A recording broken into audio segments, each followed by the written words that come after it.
আসসালামু আলাইকুম। নতুন আরেকটি ক্লাসে আপনাদেরকে স্বাগতম। আমি আছি আপনাদের মেন্টর নুরুল হুদা তানভীর। আজকে আমরা যে টপিকটা নিয়ে কথা বলবো সেটা হচ্ছে আমাদের রোম।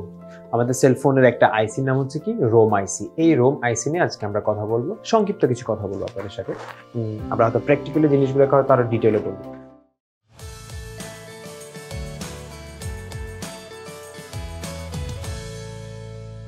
তো আমরা ক্লাসটা শুরু করি যে রোম কাকে বলে। তো রোম কাকে বলে বলার আগে যদি আমরা শুধু ROM এই রোমের ফুল ফর্মটা মানে দেখি, সেটা হচ্ছে কি রিড অনলি মেমোরি। ঠিক আছে। আচ্ছা, এখন রোম কাকে বলে? রোম হচ্ছে এটি মোবাইলের একটি স্থায়ী মেমোরি যা চিরস্থায়ী ডাটা সংরক্ষণের জন্য ব্যবহার করা হয়। এটা হচ্ছে একটা সেলফোনের পার্মানেন্ট যে মেমোরিটা, যেটাতে হচ্ছে আমাদের সবগুলা ডেটা সেভ থাকে, সেই মেমোরিটাকে বলা হয় কি রোম। ঠিক আছে, সেই মেমোরিটাকে বলা হয় রোম। মানে হচ্ছে আপনি যদি বলেন যে পার্মানেন্ট বলতে কি, ধরুন আপনি একটা ছবি তুলছেন, মানে ক্যামেরাতে একটা ছবি তুলছেন, আমরা বলি যে গ্যালারিতে ছবিটা সেভ হয়েছে, বা আমরা কোনো একটা কিছু ডাউনলোড করছি, ডাউনলোড করার পরে আমরা বলতেছি যে জিনিসটা আমার কি মেমোরি কার্ডে সেভ হয়েছে। তো এই যে মেমোরি কার্ড বলতেছি বা যে ছবিটা যেখানে সেভ হচ্ছে, ওই আইসিটার নামই হচ্ছে কি আমাদের রোম। ঠিক আছে।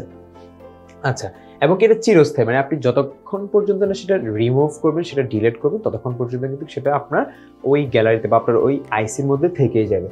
বিভিন্ন কোম্পানি, মানে বিভিন্ন রোম কোম্পানির নাম। এই রোমটা হচ্ছে কিরকম, রোমটা কিন্তু হচ্ছে বিভিন্ন কোম্পানি থাকে, তারা হচ্ছে এই রোমগুলো হচ্ছে বানায়। ঠিক আছে।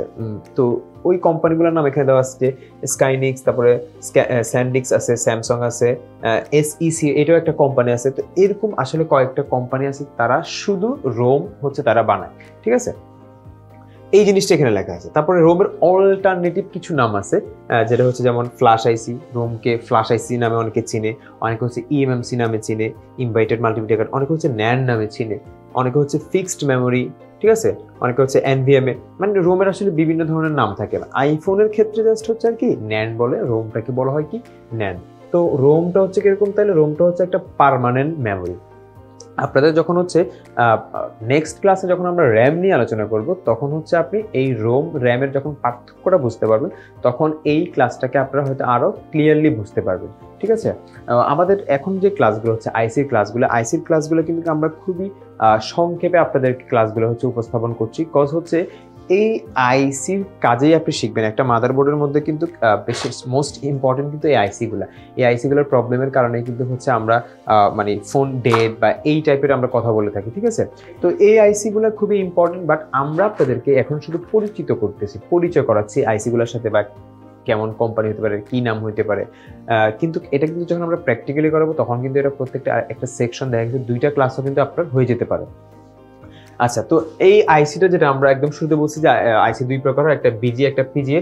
এটা কিন্তু আপনি যদি দেখেন যে সবগুলো কিন্তু বল দেওয়া, তার মানে এটা হচ্ছে একটা বিজিএ আইসি, বল গ্রিড আইসি। তাছাড়া আরেকটা ইনফরমেশন হচ্ছে, যদি আপনার সেলফোনে যদি এই আইসিটা না থাকে, সেক্ষেত্রে কিন্তু আপনার ফোনটা অন হবে না। কজ আমরা জানি প্রত্যেকটা ফোনে কিন্তু একটা অপারেটিং সিস্টেম থাকে। হ্যাঁ, অপারেটিং সিস্টেম বা সিস্টেম ফাইল যেটা আমরা যেটাকে বলি, এই সিস্টেম ফাইলটা কিন্তু হচ্ছে আপনার কিন্তু এই রোমের মধ্যেই কিন্তু ইনস্টল করা থাকে। অর্থাৎ এই সিস্টেম ফাইলটা যদি না থাকে, সেক্ষেত্রে কিন্তু আপনার কি হবে না, ফোনটা ওপেন হবে না। যদি আইসি থাকে, তাহলে সিস্টেম ফাইল আর থাকবে কই থেকে? তো এই জিনিসটা হচ্ছে আপনারা একটু মনে রাখবেন যে যদি আপনার এই রোম আইসিটা না থাকে, সেক্ষেত্রে কিন্তু আপনার সেলফোনটা অন হবে না। তো আশা করছি হচ্ছে আপনারা রোম সম্পর্কে অনেকটা একটা ধারণা পেয়েছেন। হ্যাঁ, ইনশাল্লাহ নেক্সট ক্লাস হচ্ছে আমরা র্যাম নিয়ে আলোচনা করব, তখন এই ব্যাপারটা হয়তো আপনারা আরো ক্লিয়ার হতে পারবেন।